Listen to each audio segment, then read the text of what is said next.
अब देखिए, ये पहली बार देखने को मिला हाथी का शिकार, ओ हाथी का शिकार कह रहा हूं, जानवरों का शिकार। इससे पहले कभी नहीं है, लेकिन पिछली बार आपका काफी देखने को मिला कि जो जानवरों का शिकार किया जाता है, तो उन जानवरों का शिकार क्यों किया जाता है।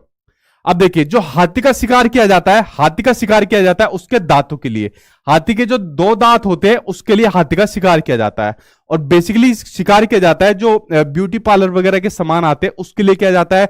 जो आर्टिफिशियल दांत लगाते हैं, जो आदमी आर्टिफिशियल दांत वगैरह लगाते हैं, उसके लिए हाथी के दांतों का मतलब शिकार किया जाता है। ठीक है, मारकर हाथी को उन दांतों को निकाल लिया जाता है। फिर उसके अलावा गैंडे के सींगों के लिए उसका जो है शिकार किया जाता है। एक सींग वाले गैंडे के लिए फेमस है आपका काजीरंगा नेशनल पार्क। कौन सा पार्क फेमस है आपका? Kaziranga national park. Kaziranga national park कहां पर है आपका? ये आपका असम के अंदर है। ठीक है, असम के अंदर आपका काजीरंगा नेशनल पार्क है। तो एक सींग वाले गैंडे के लिए आपका वो फेमस है, तो एक सींग के लिए उसको गैंडे को मार दिया जाता है। ठीक, उसके अलावा शेर को, मगरमच्छ को और आपके सांप को उनकी खाल के लिए मार दिया जाता है। ठीक है, उनको इसकी खाल के लिए मार दिया जाता है। उसके अलावा एक और बचा आपका कस्तूरी हिरन। सीटेट के एग्जाम में हिरन की जगह पूछ लिया जाता है कस्तूरी मर्ग। मर्ग कह लो, हिरन कह लो, बात एक ही है। तो कस्तूरी मर्ग को थोड़ी सी खुशबू के लिए मार दिया जाता है। देखो, जो कस्तूरी मर्ग होता है क्या होता है, उसका जो पीछे का जो मल द्वार होता है, तो वहां पर जो है एक ग्रंथि होती है। तो ग्रंथि में क्या होता है, जब इसको मार दिया जाता है तो उस ग्रंथि को निकाल लिया जाता है। बिना मारे वो निकलेगी नहीं ग्रंथि। ठीक है, बिना इसके मरे निकलेगी नहीं। तो मारकर उसको फिर परफ्यूम वगैरह के लिए उसको यूज किया जाता है। ठीक है, तो आदमी देखो, सबसे बड़ा जानवर कौन दिख रहा है यहाँ पर? सबसे बड़ा जानवर आदमी दिख रहा है यहाँ पर। इन जानवरों को मारकर, और जिनके जो भी मतलब इनके दांत हो गए, खाल हो गई, उनसे अपना यूज यहाँ पर कर रहा है। ठीक है, तो यहाँ पर ये जानवर नहीं है, यहाँ पर सबसे बड़ा जानवर आदमी है। इनको मारकर फिर अपनी चीजों का यहाँ पर इस्तेमाल कर रहा है। ठीक है जी, देख रहे हो विनोद कैसे कैसे लोग हैं। स्वर्ग की रानी, ये क्या बोल रहे हो भाई?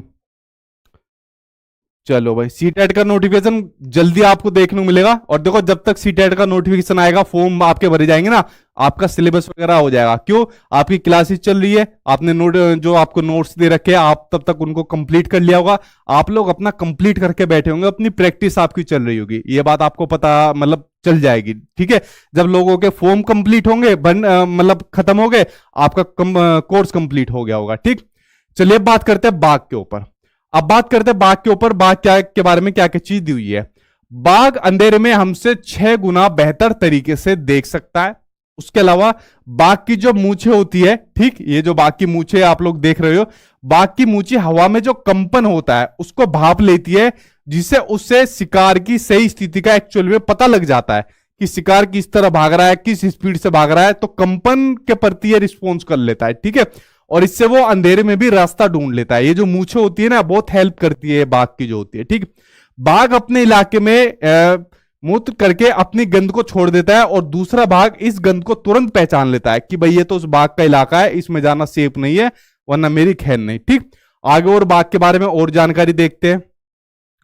आगे और पॉइंट आपका दिया है कि बाघ मौके के अनुसार अपनी आवाज को बदलता रहता है। बाघ का गुर्राना 3 किलोमीटर दूर तक भी सुना जा सकता है।